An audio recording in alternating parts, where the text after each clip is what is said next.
Come gather round. That when joy comes, forget everything and be in joy, because joy has its own intelligence. If you are being in God, God will do the work for you. It's only light. Good morning, everyone. Namaste. And thank you, Hrimanji, and friends, others who did the readings. It's a joy, first of all, to be here for the first time. My name is Nayaswami Aditya. I came to Ananda in 2008, and this was in Gurgaon. And I met Swamiji 4 days later. I had joined the men's monastery, so he was seeing the monks, and we met. And Swami said, I'm sending the monks down to Pune, which is a city east of Mumbai. Would you go there? So, of course, I agreed. And I was seeing Vahini this morning, and I hope Jaydhara can come, because Jaydhara was with us in the men's monastery at that time. It was a handful of us monks, and we took that journey from Delhi to Kolkata to wrap up some outreach that had been happening there for some years before we moved for good to Pune. But the thing was, soon afterwards, then Swamiji asked me, I'm also from a doctor, so my background is in medicine, and I'll share some stories. I was sharing with Padma and Hrimanji yesterday about my interaction with Swamiji, because that is a blessing. You know, it's very interesting. Last year, I was sharing at the SRW, Spiritual Renewal Week. Our topic was attunement with the Guru. And we were 3 speakers, and so we kind of divided the topic. And Dharamdas ji asked me, why don't you pick it up from a higher octave, he said. And there are always octaves. Like Swami used to say, there was once a philosopher, maybe a, saint in India. And he was very proud of his interpretations of the scriptures. And he was telling an audience one after another interpretations of the same verse. And he did about 25 such interpretations. And there was another scholar who he was kind of putting down. And he said, well, now is your turn. Such debates were common in the past. And so this scholar got up, and Swami would narrate the story. He told 85 more interpretations. And he said, I think that's enough.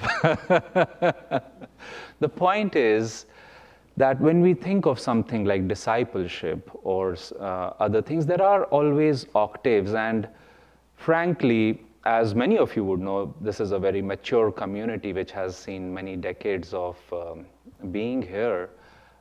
That only in time, shall I say, mostly, these things reveal themselves. So it was my good fortune that meeting with Swamiji, and of course after him, for us in India, it's Jayaji and Dhyanaji, then of course Jyotish and Deviji, because when Swami said a few things to me, you have to rebound those ideas and thoughts that what did he mean and how can we proceed. And it's very interesting. It's a little bit like, to give an example, when Master said to Swami, remember Swami had just come and Master was getting these heartwarming letters from Germany of how his teachings were helping people. And Swami, in his compassion, he says, oh Master, we should send somebody there if such openness is there. And Swami suggested a monk who was from Germany, knew German. And Master didn't respond much to that, except he said, maybe I'll send you there.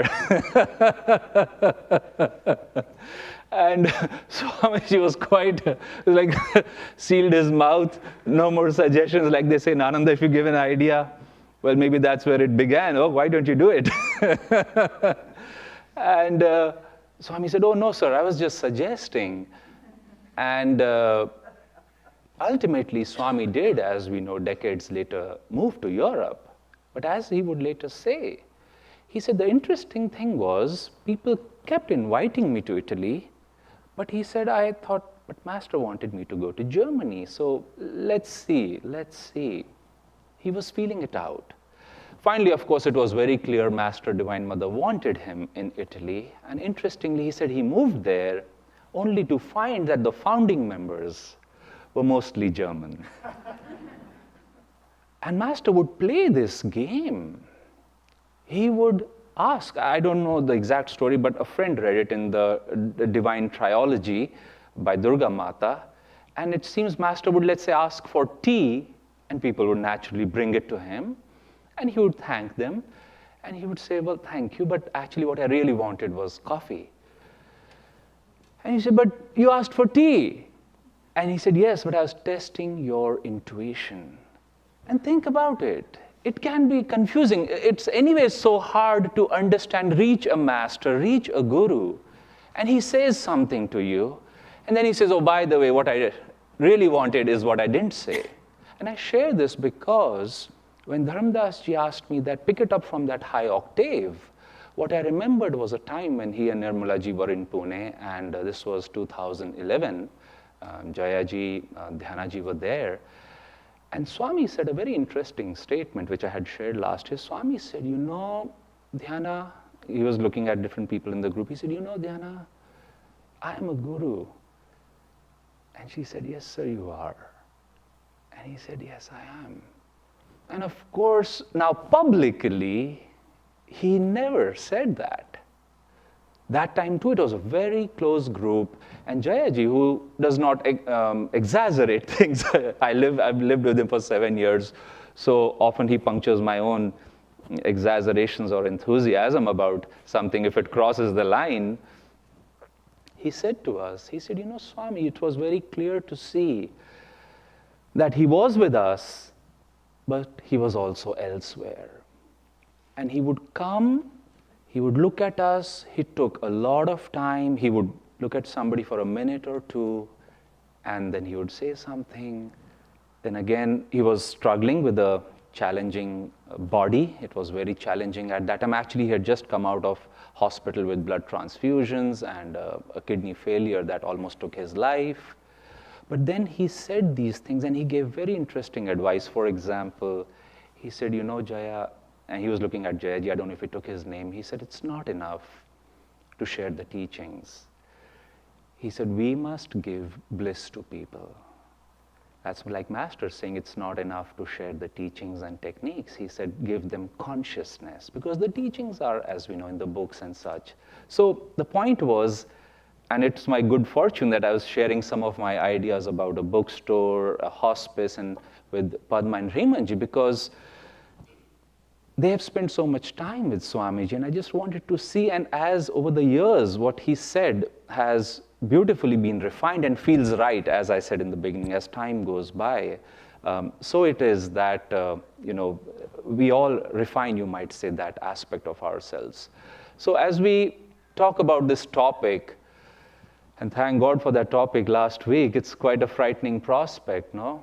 Master said that how devotees fall, and here was Judas, he was a prophet. Master said he had to be a prophet. All 12 of them who were with Christ in the close circle, he said they were prophets. And how can a prophet fall? Like, again, you finally meet a guru. He's giving you clear instructions, but as they say, you know, often under the brightest lamp, right underneath, there has to be an equal amount of darkness. It's the light spreads everywhere, but somewhere in this world of duality, unfortunately for us, you know, that darkness does exist, and but we can learn from it, so that now, like they say in medicine, even the worst of surgeons is a wonderful example. So when you join a department, you know, I remember my second day, I was in the rounds, the professors, then the third year residents, second year, I was first year, first week, so just listening, observing what's happening. And a case came, and so one person was running into the theater, and he excused himself. He said, sir, so-and-so will give the rounds on my behalf for the male surgical ward. I'm taking this patient for an appendix operation. And the professor said, absolutely, but be sure to open him on the right side this time. And I knew that much. You have to read anatomy before you get into the appendix is mostly on the right side. You know, our human bodies once in a while can surprise us. But when he said, open him on the right side, I looked at my next senior under whose mentorship I was, and I said, he said last time he opened on the left. And everybody had to get in to sort it out. And so anyway, when we think about, you know, okay, you know, we certainly don't want to fall, But then how do we rise? And again, in rising, there is this spectrum. Let's keep that spectrum in mind. Fortunately, Master said, if you even do 1% of what I'm telling you, you will find God. I don't know what is the exact number. Some say 10%, some say 1%. But that's very reassuring. But as we know from Swamiji, and I'll give some other examples, Rajarsi Janakananda. Think of discipleship. Rajarsi Janakananda, Sister Gyanamata. Think of Hanuman. I mean, there was a whole monkey army, but he stood out. So when you think of them, Swamiji, you don't think of, oh, he did 3%, 2%. You're like, he was 100%. At least he tried, he aimed, he leapt for that. I remember some years ago, there was a project in Pune, and somebody really went out of their way. They pulled out their life saving. They said, this is it. It's Master's 125th birth anniversary year. Here's this huge chunk of a donation. Let's put it in this project. Man, I very graciously, happily, with a lot of respect for their commitment, took it, put it in the project. Later, somebody came up to me and they said, you should have cautioned this person. You should have maybe spoken to them, advised some practicality. So in the moment, I said, it is a unique step. I said, I'll think about it, what you're saying. But just an hour later, this example came in my mind, and I went and spoke to this devotee. I said, the thought just came to me that Sita is in Lanka, in the Ramayana, as the story goes. Ram is here. He needs somebody to go there to find out. And Hanuman, nobody can go. Hanuman is standing there. And he's finally overcoming all his doubts. His latent powers are coming to the fore. He's almost ready to jump. And Ram says, I want you to jump, but don't jump too much. Jump enough. Jump more than others, but don't jump that much. I said, if anything, my job, I told this devotee, is to encourage people to jump, to rise. Swami said, how do you become a spiritual superman or a spiritual superwoman? In the book, there's an essay in the book, Religion in the New Age. He said, you jump, spiritually speaking, not like Babaji asked this devotee to jump, unless Babaji asks you. But he said, jump. Swami says, jump with the faith, not presumption at all, with the faith that the masters are going to catch you. Just like a little child, when you're swinging them, they jump and you throw them actually, to swing them in the air, and they know that I'm going to be caught. And it's a very thrilling prospect, and so it is with us. So when we think of Swamiji, I think some qualities come. So I'll share a few stories of Swamiji, some of Master's disciples, and then just a few stories of my time with Swamiji, because that was special, especially from a principle point of view. One was, let's say if you think of Swamiji, there was, he had so much, and I was asking Padma and Rimanji, and actually Rimanji, you confirmed something I've heard from pretty much everybody, because I've repeated this question to all who saw Swami very early on. You mentioned vitality, which is another form of saying energy, abundance of energy, enthusiasm. That's something I've heard. So if we are trying to rise, think of a rocket. Where's your fuel? Where's the heart? Where's the willingness? Swami had that extreme willingness. And I remember one time when he was launching a book in 2012 in Mumbai, actually.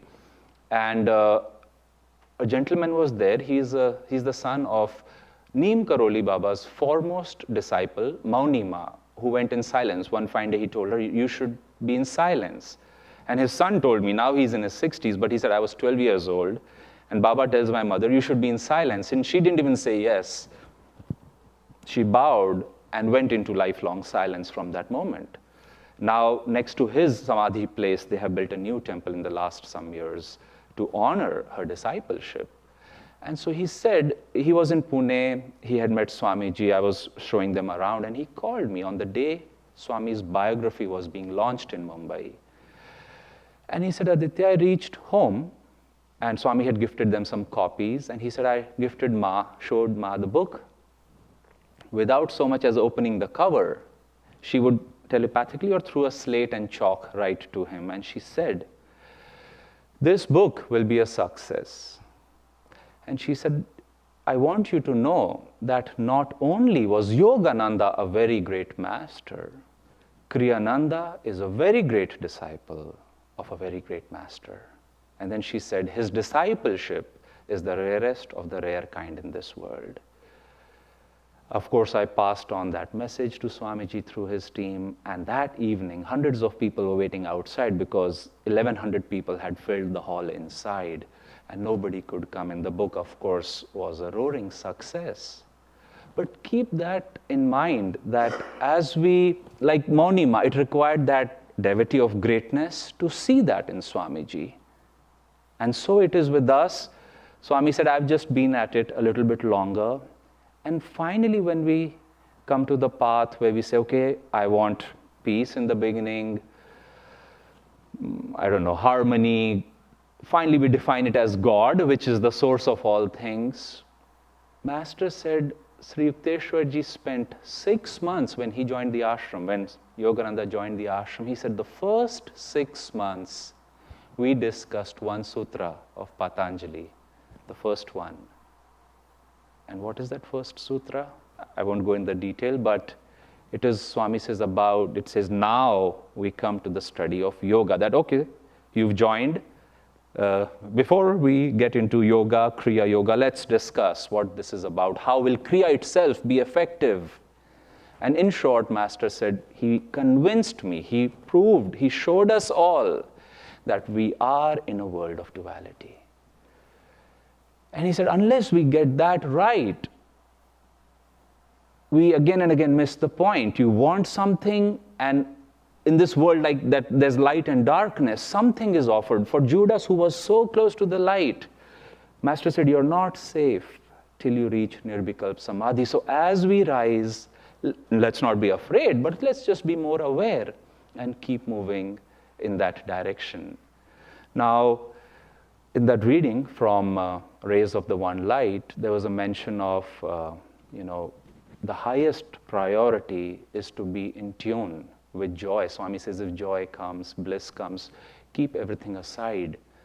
Why would that be the case? There are people in the world right now, we are just at the beginning of Dwapar Yoga, there's poverty, there's extreme conflict, all sorts of opinions, you name it. On the surface, outside, you have these challenges, and so many times the heart does go out there, and it's good to serve. But here's this expensive ointment being applied to Christ at the beginning of his ministry. Judas knew how to use the money for better purpose, outreach perhaps, and things like that, and Christ is correcting him. And at the surface, it may seem like what Christ is saying, that me shall have, the poor ye shall have always, but me not always. And that I'll be gone soon, which he did.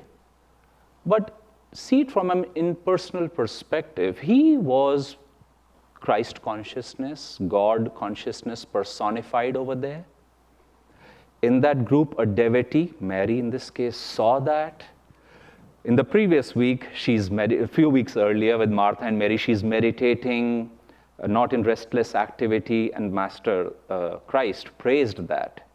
But then she is this time outwardly applying this very expensive ointment. And what's really happening? On one level, he's her guru, so it's a wonderful thing she's doing. But it's not so much about what she was doing, if you think of it impersonally, or even who she was doing it to. For him, the goal was, how is she doing it? What is she deriving as a gift from that? Somebody told me a story one time that a person wanted to give Swamiji a foot massage when they heard Swamiji likes foot massages, and at the end of a long talk and such, he would appreciate that. And this person said, so somebody was asking Swamiji, should we allow? And Swami said, yes, they need it. They need to apply the ointment. And today I know the person because, and they so closely in their heart hold that towel that she still has, on which Swami received the foot massage. And that's one memory that has kept her through sickness and challenges. So I gave Swamiji a foot massage, and Swami was so right about that as she came up for the first time to give him that foot massage. Isn't that beautiful? And so what Christ was saying over there is attunement with joy, yes, attunement with Om. Let's take some examples. Why would joy be so necessary? And it's very hard. We almost feel guilty sometimes of being joyful in a world which is torn apart. But Swami would say, don't you see, I remember one of his letters in Divine Friendship, he says, don't you see, joy and divine bliss is the solution, is the way out. It doesn't help to be poor. You can help the poor, but again, Master said, they're again poor. You give somebody food, it's again over there. And you should do it. Again, remember, it's the consciousness with which you do what you do that matters. But Swami was saying over there that if somebody's in joy, and we all can testify to that, I see this in India so many times. There's a little poor child playing by the roadside. His parents are doing the railroad, making a road or bridge or something. All the child has is some rocks and sand, and they're joyful, they're ecstatic, they're rolling in that sand. And you say, they have nothing, but there's joy. The mind has, Swami used to say, not yet gotten. I can tell you, when you give an injection to a child versus an adult, the child forgets it the moment you distract them. But the grown-up person, when they come back, they're like, I won't go to this doctor, which may be the right thing if the doctor's technique is not right. I'll go here. But they remember deeply enough. The child doesn't do that. So when we are, Master said, in bliss or in a high state of consciousness, which Mary was and Judas was not in that moment, then Master said, in that consciousness, by remaining in that consciousness, he said everything like thoughts, energy, and outer realities, actions, they spring from consciousness, not the other way around. So by being in high consciousness, everything else will be taken care of. Swami said that is the most practical thing to do. That is the most important thing to do. On one level, I've seen many times, I'm sure it's anyone who's meditated even a little, it's their experience that you're going through a busy day, maybe there's sometimes some resolution you have to reach between people or a situation. And you say, I don't have time for this. I don't have time for meditation. And sometimes when everything I've done is not working, I go and meditate, only to see that somehow in that period, the conflict resolved itself. And when this happens again and again and again, and when prayers are answered more in meditation and stillness, in a state of high consciousness rather than fretfulness, then you realize that when joy comes, forget everything and be in joy, because joy has its own intelligence. That conscious, if you are being in God, like they say, God will do the work for you. Ultimately, God is the only doer. And it's good once in a while to get out of the way and be in Him. And as Padre Pio, somebody said, Father, you do such miracles. And he said, oh yeah, I have witnessed them too. He didn't say he did. He said, I have witnessed. You have also seen them? He said, I saw them too. That I was in God and I saw all these things happen over there. The second thing Swami is writing over there is that teaching of Lahari Mahashaya, that be in Om. And on one level, friends, I'm quoting Jayaji over here, he said, don't ask me how, but he said, take my word that these are all synonymous. He said, Om, light, peace, calmness. In the beginning, for your and my understanding and perception, they come out differently. But he said they ultimately do merge, and he said they do become one. So how can it be helpful to be in Om? Well, very briefly, as Master said, when God created the world, everything was in duality, was in movement, in vibration. And he says that sustaining vibration of all creation is Om. And when we get out of tune with Om, or away from Om, or in some aberration of Om, well, there is dis-ease, there is ignorance, there is poor decision making. As it says in the Bhagavad Gita, perfect bliss leads to perfect discrimination. In bliss, our discrimination is perfect. So when we stay in bliss, when we stay in Om, those blessings are very close to us. Master said, no harm of any kind can come to you when you are in Om. What's the next thing Swami is suggesting in that reading? Loving service. Because one of our acharyas was asked this question that I've been practicing the Om technique for a few months and I'm not hearing the Om sound. And he said, oh, just keep practicing. It takes some time. They said, how long did it take for you to hear the Om sound? Have you heard? He said, I have heard it. He said, how long does it take? He said, you don't want to know that. They said, no, tell us. He said, well, 20 years. He said, but remember, it was a day when Swami had blessed me for a special role and something he had asked me to do. It's no coincidence that you're practicing. He said, I kept up my practice to the best of my ability for 20 years. And then one day when Swami blessed me, I meditated because he had blessed me with something and I heard the Om sound. So Om is wonderful, listening to it, but when you go into Om, when you have to, Master said, merge with Om, it's not by your or my efforts, and frankly, even the technique. Master said, do not mistake the technique for the goal. So there's a progression I see in this reading that be in joy, high consciousness, be in Om, but the heights of Om, these are all ultimately coming from God, especially through the Guru. I remember, could I take just a little bit more time, Padmaji? I have two clocks in front of me. That one won't say anything. I'll eat into just a little bit more of your time. And this was 2014, after Swami's passing. Our men's monastery, we were trying to stay together and see what to do. And we took our weekly, annual week-long seclusion. We decided we'll go to the Himalayas. We'll be in silence. There was a place. We had a whiteboard. Everything was crystal clear. And this was the valley next to Lohaghat, where Swami had taken a seclusion many decades ago. If you read about it, he said, I was in such divine peace that I could have stayed there forever. But he said, of course, his role and responsibility and Master's direction was such that he couldn't, and he didn't, fortunately. Otherwise, where would we be if Swami was in the Himalayas?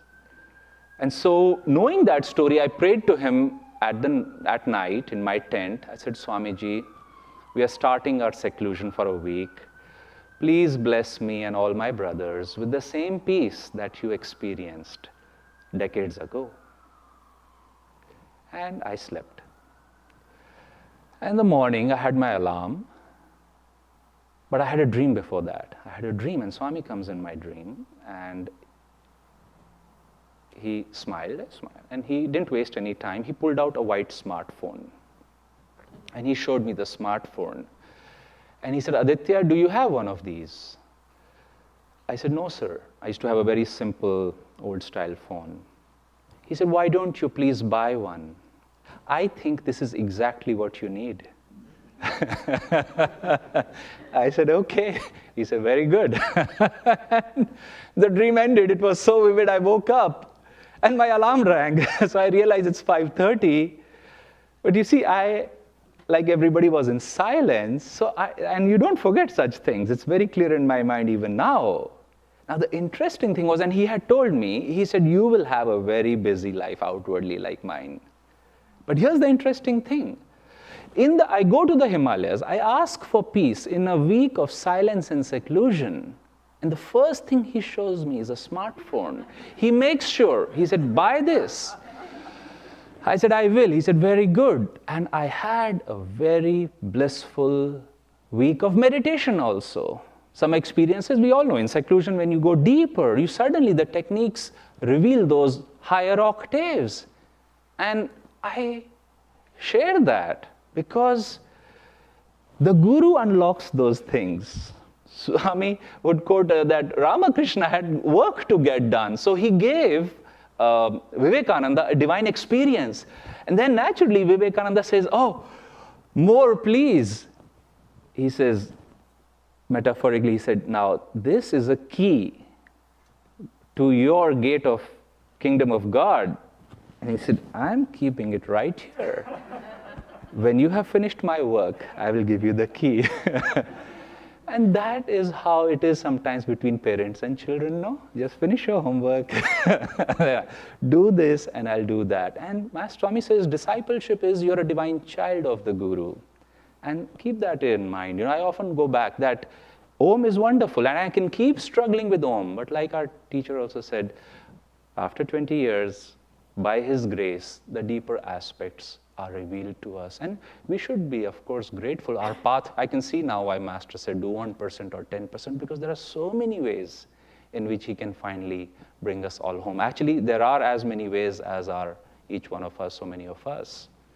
Another thing, Swami, and now I'm moving from, you might say, high consciousness, Om, into loving service to the Guru. I had just come, as I mentioned, to Gurgaon. Swami said, why don't you go? Are you willing to go? I said, I'm willing. And he said, okay. He told Shankara, he said, Jamal, earlier known as Jamal, he says, take Aditya on so-and-so's ticket. So I got on somebody's ticket, and Swami in those few days, in that very meeting actually, had told me, why don't you start a rural clinic? I said, okay. But you see, Swami would tell you to do things. He never gave you money. He told me one time, why don't you come to the US? I was a monk on, $80 of a salary per month. And he said, why don't you come to the US? I said, yes. So then you have to figure out how to do it. So he told me, why don't you move to Pune, start a clinic? I said, okay. So I got on the ticket. I don't know these other monks so well. And who asks another monk for money? I didn't know how it works. So I'm sitting there because I went home and I had given whatever my little earning was till that time in life to my family. I said, I'm going.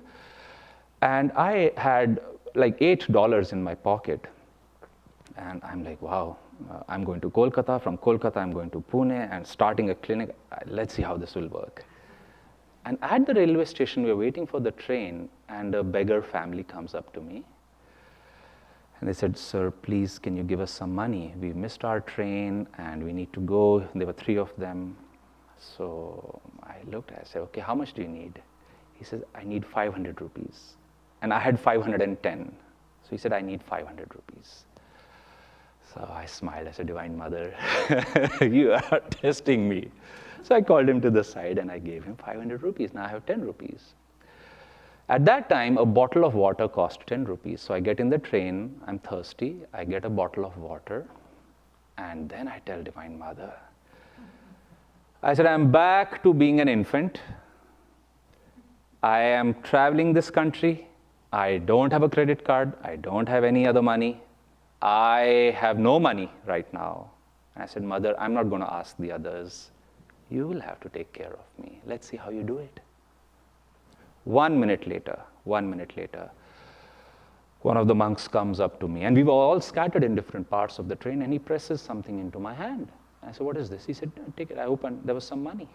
I said, why is this? He said, you see, we are relocating to Pune, so somebody gave donations, and since you're part of the monastery, I thought you might need some. And I opened my hand, it was 2,000 rupees. So I tell people, if you want to quadruple your money in 1 minute, then when I reached Pune, it wasn't over. Swami said, clinic. And Swami, if he gave you some work, he was making sure, how is it going? So the first thing I did was, I took 10,000 rupees on loan from Steve, one of the monks, and my salary was 4,000. So with 14,000 one morning, I set off. Now, Swami had also encouraged us to start other things, and my passion is books and library. So I asked him, I gave him a book. He said, oh, I love this book. These kind of books would be wonderful. So I set off to the best bookstore I knew in Pune, and I'm spending like 3-4 hours over there. And this man comes up from behind, and he said, can I help you, sir? I said, no, I'm going through books, and I'm selecting a few books. He said, you've been going through them for 4 hours. I said, you know, I'm looking for a certain kind of children's books, you know. He said, all these books are very good. I have handpicked them myself. I said, that's the problem. Your books are very good, but I have limited amount of money. And so he saw me again in a monastic garb. I was wearing whites. And he said, what do you do? I said, I'm a disciple of Yogananda. He said, oh, Kriyananda, Yogananda, the art and science of Raja Yoga. He said, I have that book. It's one of our bestsellers. He said, why? I have some questions about these teachings. Why don't you and I have coffee? So I said, I also have to do some shopping for my clinic, which is starting tomorrow. And he said, I'll just take a few minutes, just a coffee. So as we were going, he tells at the counter to his team, he said, please pack books from this, and this publisher for children, for Dr. Aditya. I said, Rohit, I don't have that kind of money. And he said, I'm not asking you for money. I said, that's very kind of you. So we went for coffee. At some point, I excused myself to go and do my clinic shopping. And I had told him in the middle how I'm doing all of this. And while I was shopping for my stuff, he gives me a call. He says, can you swing by my shop? By the way, I forgot we had an online audience too. And I said, I will. So I went there. He was standing in the parking with an envelope. And he said, just take this. He didn't allow me to get off. I'm meeting him for the first time. And I said, what is this? He said, just go home and open it. And I said, okay. I said, this looks like cash. He said, just go home and open it. And so I reach home and I open it. And it's 10,000 rupees collected, I think, from his entire counter, all sorts of denominations. Some coins were there. And there was a note. As long as I am there, Aditya, there is no need for you to borrow any money from anyone. And here's the sweetest part of the story.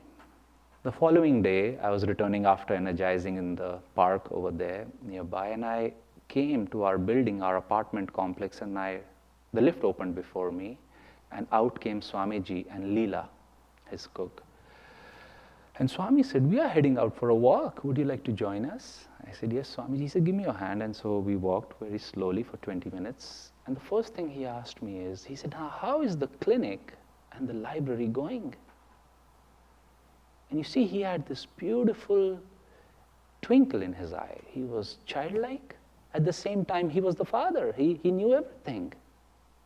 So I said, Swami, you won't believe what happened yesterday. He said, what happened? So I narrated this entire story to him. And he said, I'm so happy for you. And I knew in that moment that this is a strange paradox for us all as disciples, that we have to do something. Like Swami said, the sweat is ours and the glory is God's. But he said, the more you do it the way he has asked you to do it, he said, you realize he ultimately does it all through the person who gives the money, the books, the clinic, and again, and I'm sure you will have your stories. But the point is that it's good to be in joy, it's good to be in Om, but when you're serving, like somebody said to Jyotishji, you've never done a business. He said, no, I have.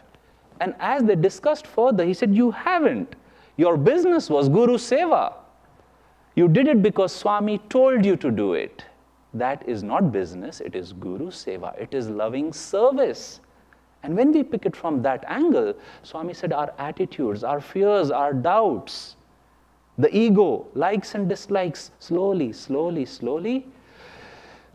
we start learning, like I was saying in the beginning, that I start something, but somehow God finishes it better. If I listen to what He's asking me to do, it works out so much better than the way I had planned it. And so let's keep that in mind. And finally, I'll share something which was very recent, because it was in 2011. Swami wasn't wasting time at that time. He would gather a few people. So one day he gathered a few of us, Dhyanaji and I remember we were in the same room. And he said, Dhyana, you should come often to Pune.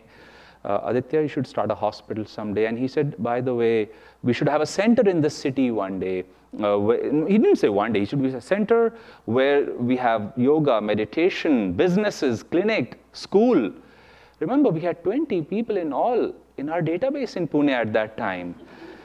And so we are looking at a hospital. I mean, he knew I'm getting 5 patients in my rural clinic. So I asked him, because the center was none of my responsibility at that time. Now I run it, it's been 10 years, but at that time I didn't even ask a question about it. But for the hospital, I went back, I said, I'm happy to start one, but there are very few patients. And he said, oh, it doesn't have to happen now. So I was like, okay, relieved. But now I look back, just a few weeks ago, we got a center in the city, right in the heart. And Dhyanaji was telling me, because she came to bless it, which has all those things he said. And just like Master said to Swami, oh, I'll send you to Germany someday. Oh, I'll send you to India someday. Book the tickets now. So for Master, in that consciousness, there was no time, there was no space. He was seeing it happen.